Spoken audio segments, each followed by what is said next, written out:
Canto 9.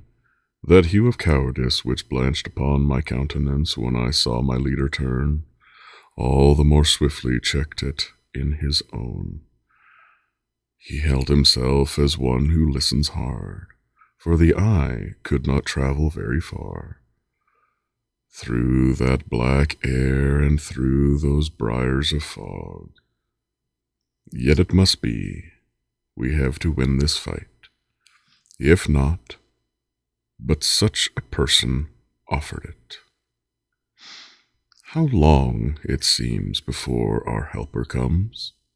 I saw how well he covered up again, veiling his start with what came afterward, choosing words very different from the first.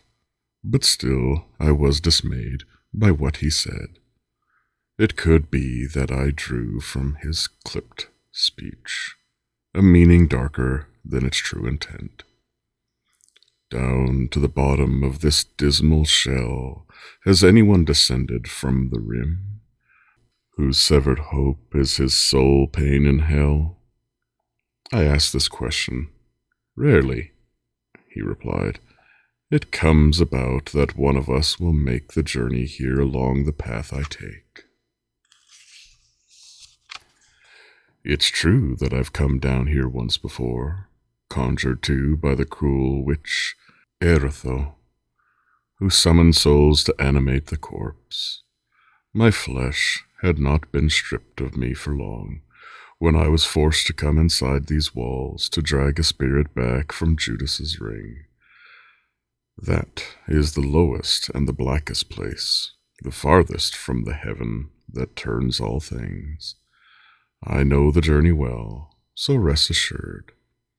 This quagmire which exhales so great a stink runs like a belt around the city of woe, which we can't enter without anger now. He said more, which my mind cannot recall, because my eyes were wholly focused on the lofty tower up to the searing top, where in a moment there had risen erect 3 hellish furies, dyed and stained in blood, members and gestures of the female sex, gartered with greenest hydras round their waists.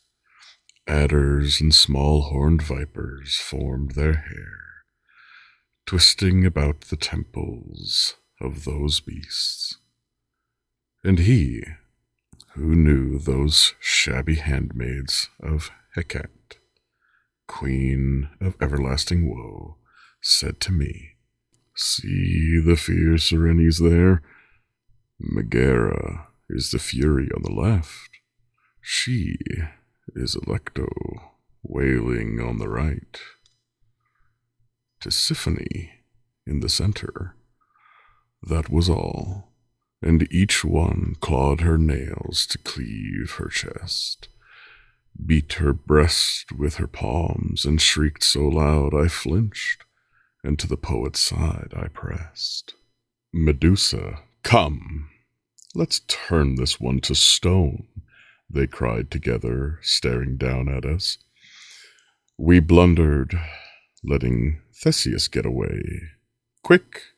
Turn your back and cover up your face, for should you see the Gorgon, if she shows, there would be no returning up above."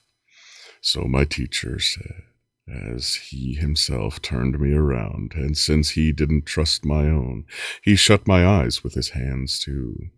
Oh, you whose intellect so clear and whole, gaze on the doctrine that is hidden here beneath the unfamiliar verse's veil. And now above the water churning with scum broke such a fearful crash it sent the snakes through either shore, the roaring such as come. Whenever a headstrong gale is raised by war, of heat and cold massed in the atmosphere, it batters the woods with nothing to hold it back, slashes and beats limbs down and sweeps them off, drives onward in its arrogance of dust, and sets the shepherds and the beasts to flee. He freed my eyes and said, "Now strain the nerve of your sight there above the ancient sludge, where the smoke is the bitterest, as frogs are quick to vanish in the water when they see their enemy, the serpent, come, and squat and crouch, all quiet at the bottom. I saw more than 1,000 souls destroyed, scurry away before the steps of one who passed the waters of the Styx, dry-shod. He swept his left arm out in front of him, clearing the gross air from above his face, and that alone for him seemed wearisome. I saw he has a herald sent from heaven, turned to my teacher, but he made a sign that I should hold my peace and bow to him. How full of scorn did he appear to me! Came to the gate, and with a little wand opened it. There was nothing to resist. "O you despicable race cast out of heaven," upon the horrible threshold he began, "whence do you fetch this pride that feeds on you? Why do you kick your heels against the will of him whose ends can never be cut short?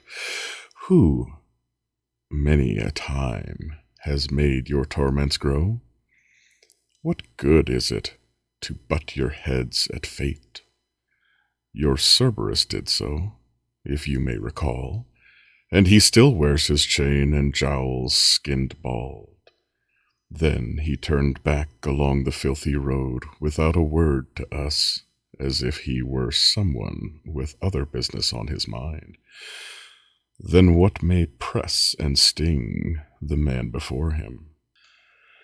And so we made our way into the city. His holy words had made us confident.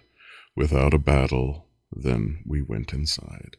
And I, who had a wish to scout the site and the condition of the spirits barred within the stronghold, saw a stretching plain wherever I turned my gaze, on every side, full of the cruelest punishments and pain, as at Arles, near the mudflats of the Rhone, or as at Pola, near Cornero Bay, which bathes and shuts the bounds of Italy.